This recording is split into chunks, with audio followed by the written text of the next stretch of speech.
Здравствуйте, друзья! О том, как лучше произвести первое окучивание картофеля при помощи мотоблока с культиваторными лапами, дисковыми окучниками и опорными колесиками, и будет это видео. В комментариях предыдущих видео вы часто задаете вопросы, почему окучники с мотоблоком идут неровно, а виляют по сторонам, почему мотоблок надо толкать. Вот на эти вопросы и другие постараюсь ответить во время окучивания и подробно остановиться о настройках во второй части видео. В комментариях мне часто еще задают вопросы. Ты показываешь только лучшие фрагменты в работе. Но вот этот ряд буду показывать от начала и до конца, без всяких вырезок. Все зависит, конечно, от опыта видеооператора. От вас мне нет смысла что вскрывать. Показываю максимально, что есть на самом деле. Так что зацените, как работает оператор. Итак, поехали. Первое окучивание, как всегда, это более ответственное. Периодически надо подруливать мотоблок, но благодаря свободной сцепке на одном шкворне окучник движется ровно по междурядью. Кроме того, есть запас хода для маневра, ведь расстояние между рядами картофеля у меня 65 сантиметров. Я думаю, что это, наверное, оптимально, есть чем окучивать. Большую роль также играют и опорные колесики, которые установлены за окучниками. Они не дают одному из окучников больше заглубиться и тем самым потянуть в сторону от большого количества почвы.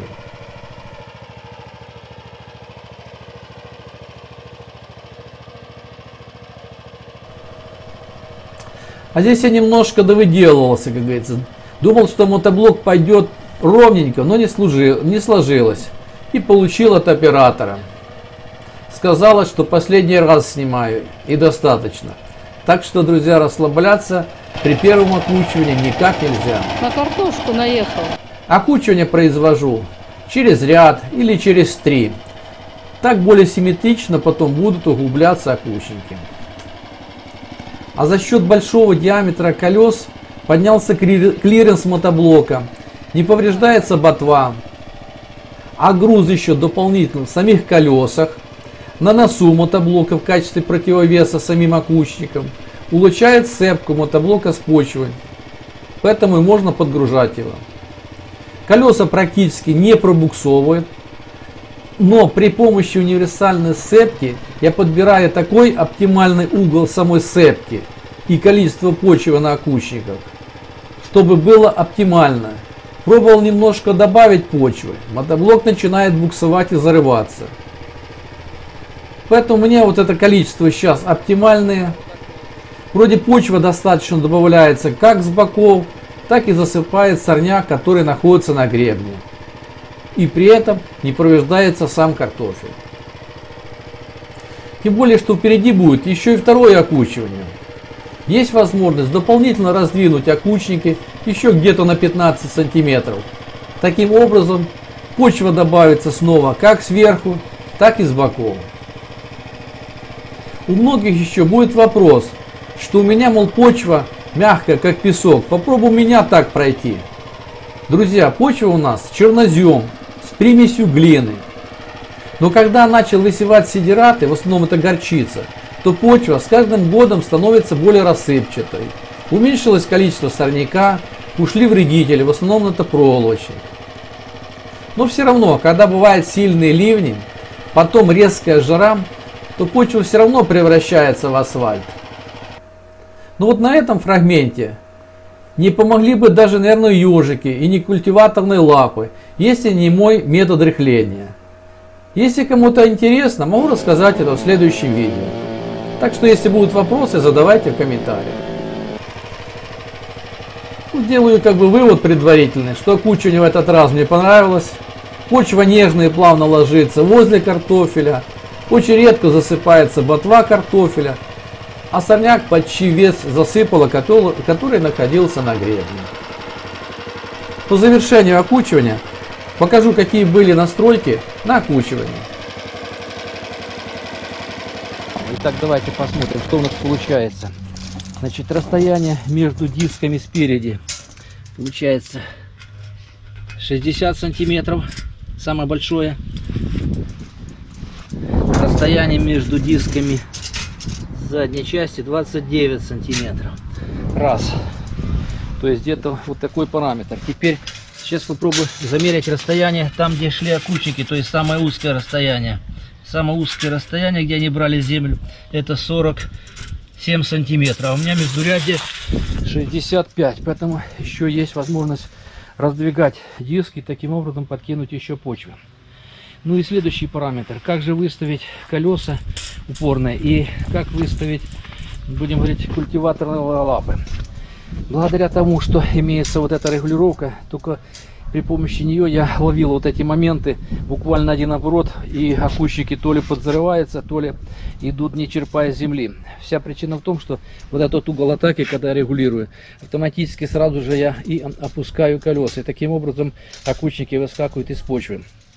А за счет того, что имеется свободный люфт на сцепке, здесь, наверное, я не знаю, больше, чем, ну, вы можете сейчас увидеть, вот я шевелю мотоблоком, вы видите, насколько сильный люфт, то практически легко можно всегда подманеврировать мотоблоком, а вот окучники как шли, так и продолжают идти прямо. Теперь по поводу культиваторных лап, на какой глубине.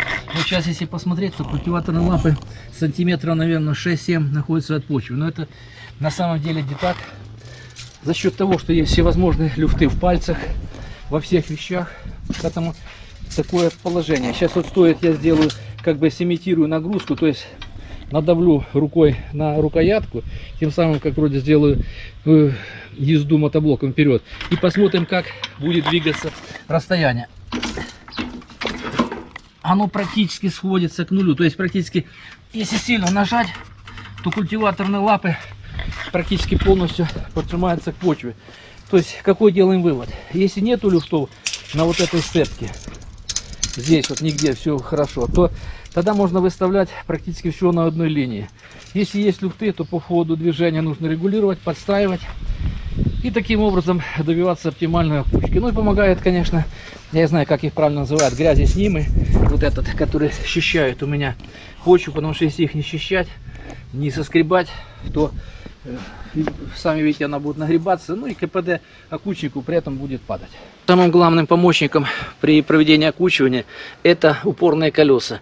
В этот раз я их установил вот таким образом, на таком кронштейне, то есть практически, как я не буду поворачивать окучник под любым углом, колесо практически всегда будет стоять вертикально, будем говорить, относительно вертикально, легко будет, можно пододвинуть колесо ближе к диску, дальше к диску. Если бы не колеса, то выставить глубину и количество почвы очень сложно. Поверьте мне, не один год этим занимался, и как бы я не регулировал культиваторные лапы, что бы я там ни ставил, только помогает одно: опорные колеса. Ну вот и все, друзья. Наверное, буду заканчивать этот видео про первое окучивание картофеля мотоблоком. И сейчас давайте выйдем на участок, еще раз посмотрим, что у меня тут получается. Тут, конечно, сложновато с разворотами, поворотами. То одно дерево мешает, то кустарники, то еще что-то. Ну, получилось пока вот для первого раза вот так вот. Пройдет дождик, я думаю, что буду еще делать еще одно окучивание. Ну, в целом, я думаю, так неплохо. Практически везде, если так посмотреть, то и сорняк закинула по центру, и картошку подвинула хорошо. То есть вот так вот выглядит картофель.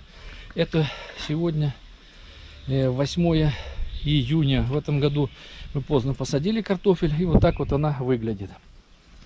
Вот такие рядки.